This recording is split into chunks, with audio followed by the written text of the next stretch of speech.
안녕하세요. 오늘 당신과 함께 좀 흥미로운 이야기 나눠보려고 합니다. 요즘 소셜미디어 열어보시면 정말 정보가 넘쳐나죠. 오늘은 그중에서도 가짜뉴스, 특히 교회 관련 가짜뉴스가 어떻게 퍼지고 또 어떤 영향을 주는지, 그리고 교회는 그럼 어떻게 좀 지혜롭게 대처할 수 있을지 이걸 좀 깊이 파헤쳐 보겠습니다. 혹시 그거 들어보셨어요? 가짜 뉴스가 진짜 뉴스보다 6배, 6배나 빠르게 퍼진다는 거요.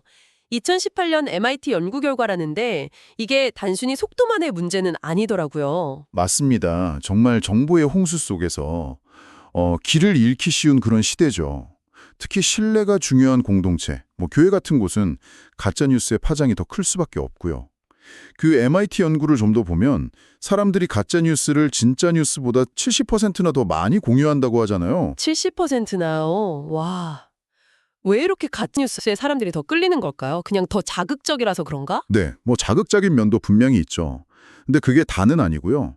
심리적인 그리고 기술적인 요인이 꽤 커요. 우리도 모르게 사람들은 자기 생각하고 좀 비슷한 정보, 이걸 더 믿으려는 경향이 있거든요. 확증 편향이라고 하죠.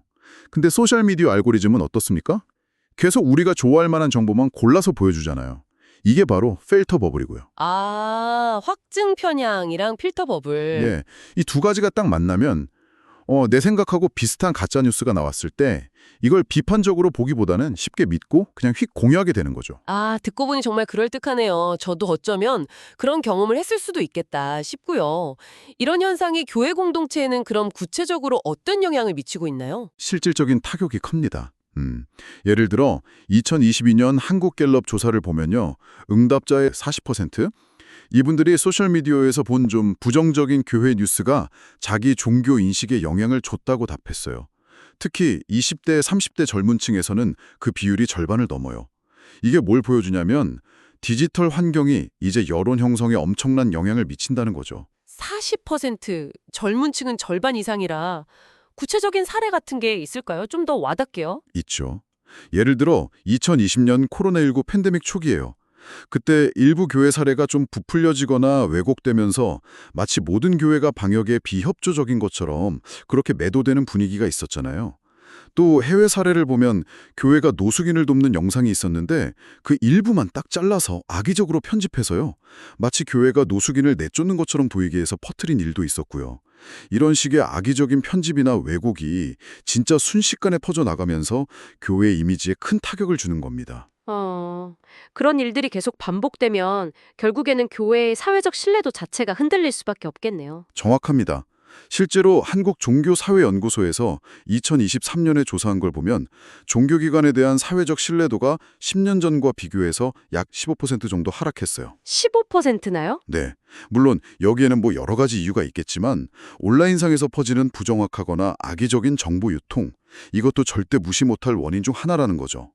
특히 교회가 좀 더 취약한 면이 있어요. 왜냐하면 사회가 보통 교회에 기대하는 도덕적 기준이 높잖아요.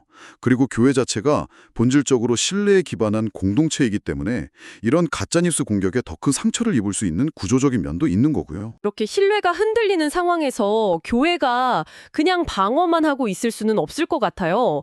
뭔가 좀 건설적인 움직임이 필요할 텐데 어떤 지혜가 필요할까요? 네, 핵심은 투명성하고 적극적인 소통이라고 봅니다. 교회가 어떤 활동을 하는지, 특히 재정 운영처럼 좀 민감할 수 있는 부분 있잖아요. 이런 걸 가능한 범위 안에서 투명하게 공개하는 게 중요해요. 미국 일부 교회들처럼 정기적으로 재정 보고서를 공개한다거나 주요 의사결정 과정을 좀 공유하는 거, 이런 거 좋은 사례가 될 수 있죠. 그리고 오해가 생겼을 때 이걸 숨기려고 하기보다는 적극적으로 해명하고 대화하려는 자세, 이게 정말 필요합니다. 밖으로의 소통도 중요하지만 내부적으로는 그럼 교인들, 구성원들의 정보 분별 능력, 이걸 키우는 것도 중요하겠네요. 물론입니다. 아주 중요하죠. 미디어 정보를 그냥 받아들이는 게 아니라 비판적으로 수용하고 해석하는 능력, 이걸 미디어 리터러시라고 하잖아요. 이 교육이 필수적이에요. 단순히 정보를 읽는 걸 넘어서 온라인 공간에서 책임감 있게 소통하고 정보를 분별하는 능력, 그러니까 디지털 시민성을 키우는 거죠. 실제로 일부 교회에서는 벌써 이런 교육 프로그램을 운영하면서 좋은 반응을 얻고 있다고 들었습니다. 방어하고 또 교육하고 여기서 더 나아가서 교회가 좀 더 적극적으로 활용할 수 있는 방법 그런 건 없을까요? 있습니다. 교회가 직접 나서는 거죠. 긍정적이고 또 진실된 정보를 담은 콘텐츠를 직접 만들어서 알리는 겁니다. 좀 더 공세적인 소통 전략이라고 할 수 있겠네요. 예를 들면 교회가 우리 지역사회를 위해서 어떤 봉사를 하고 있는지, 또 어떤 선한 영향력을 나누고 있는지 이런 걸 좀 재미있는 이야기나 영상으로 만들어서 공유하는 거예요. 한국의 한 교회가 독거노인을 위한 봉사활동을 꾸준히 유튜브 영상으로 만들어서 알렸더니 지역사회 인식이 정말 긍정적으로 바뀌었다는 그런 사례도 있거든요. 아, 콘텐츠를 직접 제작해서 알리는 거군요. 더 나아가서 교회가 이 가짜 뉴스 문제 자체를 해결하는 데 기여할 수도 있을까요? 네, 그럼요. 가능합니다. 단순히 피해자로만 머무는 게 아니라 문제 해결의 주체가 되는 거죠.